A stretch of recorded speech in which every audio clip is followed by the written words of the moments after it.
Just pretend to be my husband for one night, she begged with trembling eyes filled with desperation. But what shattered my heart was not her request. It was the loneliness hidden behind those tears, the kind of loneliness that only someone abandoned by the world could carry. And without even understanding why, I looked at her and said, "I don't want to pretend."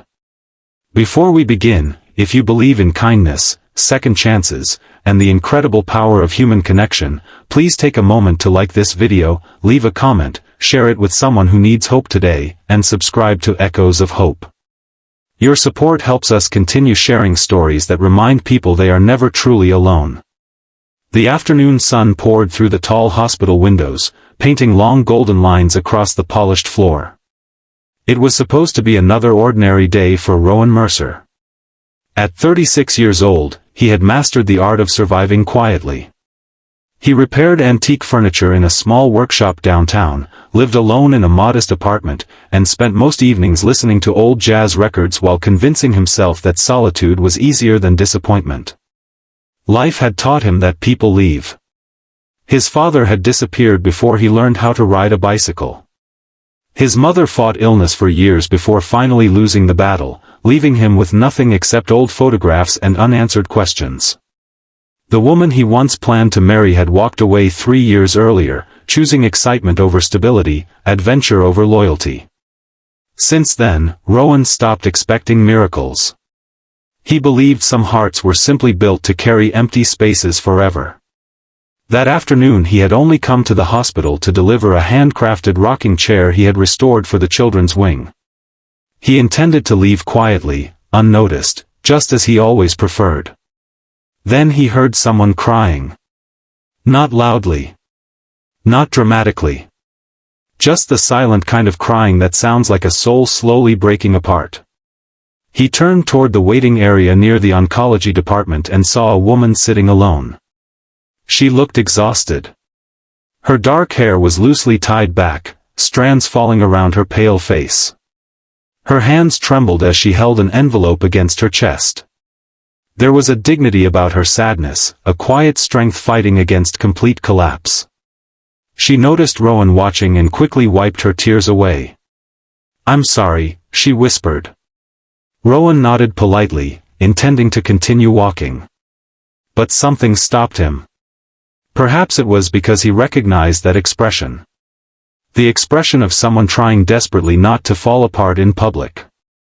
Before he could think twice, he sat down nearby. Her name was Maris Caldwell. She was 32 years old and worked as a school librarian. She had spent the last 5 years taking care of her grandfather, the man who raised her after her parents died in a car accident when she was 9. Her grandfather, Theodore, was now in critical condition. Doctors believed he had little time left. There was only one thing Theodore wanted before he died. He wanted to believe his granddaughter had found happiness. For years, Maris had hidden her loneliness from him. She told stories about a caring husband who traveled frequently for work. She described imaginary anniversaries. Invented weekend trips. Created memories that never existed. She lied because she could not bear watching the man who sacrificed everything for her spend his final years worrying that she would face the world alone. Now Theodore had become weaker. Confused. Fragile. And he had asked to meet her husband. For the first time. Tonight. Maris had nobody to call. No fiancé. No boyfriend. No close friends who could help. Only fear. Only guilt. Only desperation. Then she looked directly at Rowan. "Just pretend to be my husband for one night," she begged. For a long moment, Rowan said nothing. He should have walked away. He barely knew her. It was absurd. Uncomfortable. Complicated. But beneath her words, he sensed something deeper. This wasn't deception born from selfishness. It was love. Pure love. A granddaughter trying to protect the heart of the only family she had left. And Rowan understood love disguised as sacrifice. He had spent years pretending he was fine when he wasn't. Pretending he didn't miss his mother. Pretending abandonment no longer hurt. Pretending loneliness had become comfortable. So he looked into her tearful eyes and quietly answered. I don't want to pretend.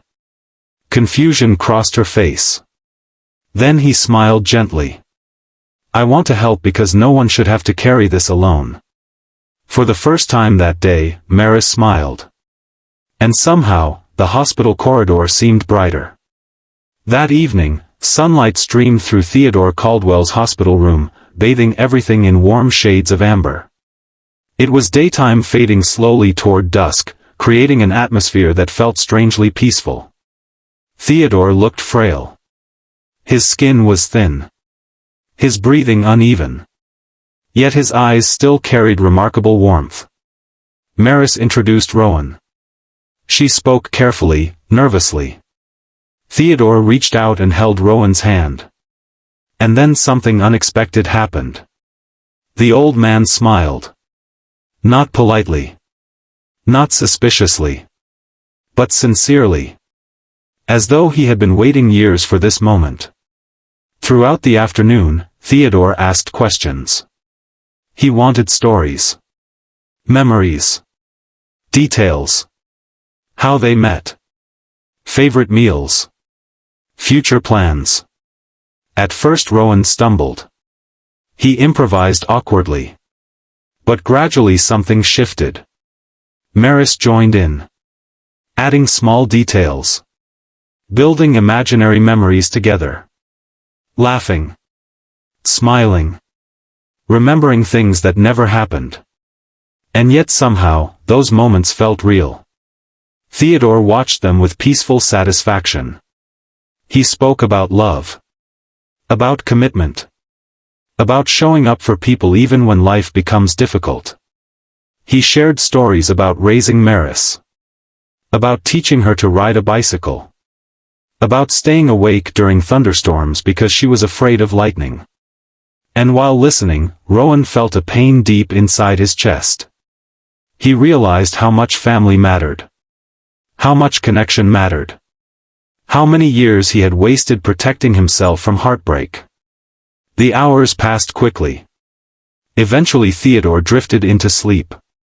Maris stepped outside the room. She leaned against the wall and began crying again. This time Rowan stood beside her.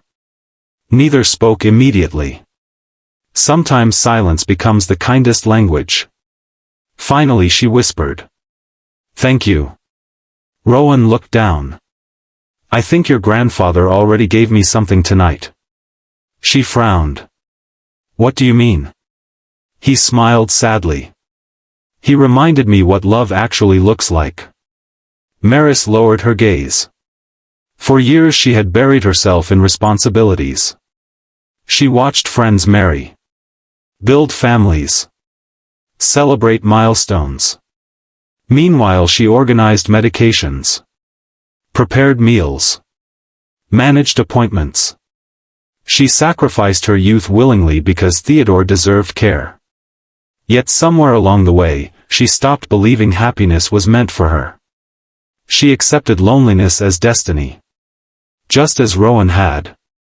Two strangers. Different stories. Same wounds. Same emptiness.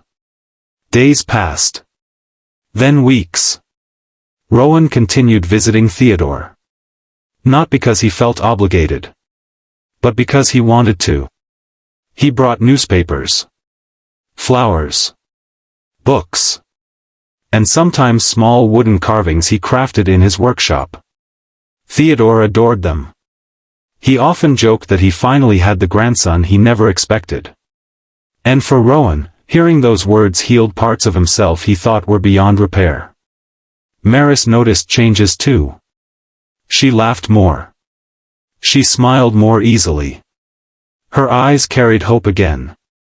They began spending afternoons together outside the hospital. Walking through city parks. Sharing coffee. Talking about fears they had hidden for years. Rowan admitted he feared abandonment. Maris admitted she feared being forgotten. They discovered that pain often builds invisible walls around people. Walls meant for protection. Walls that eventually become prisons. Then came the day everything changed. Theodore's condition worsened dramatically. Doctors warned there was little time left. Maris sat beside his bed holding his hand. Rowan remained nearby. Quiet. Supportive. Present. Theodore opened his eyes one final time. He looked at Maris.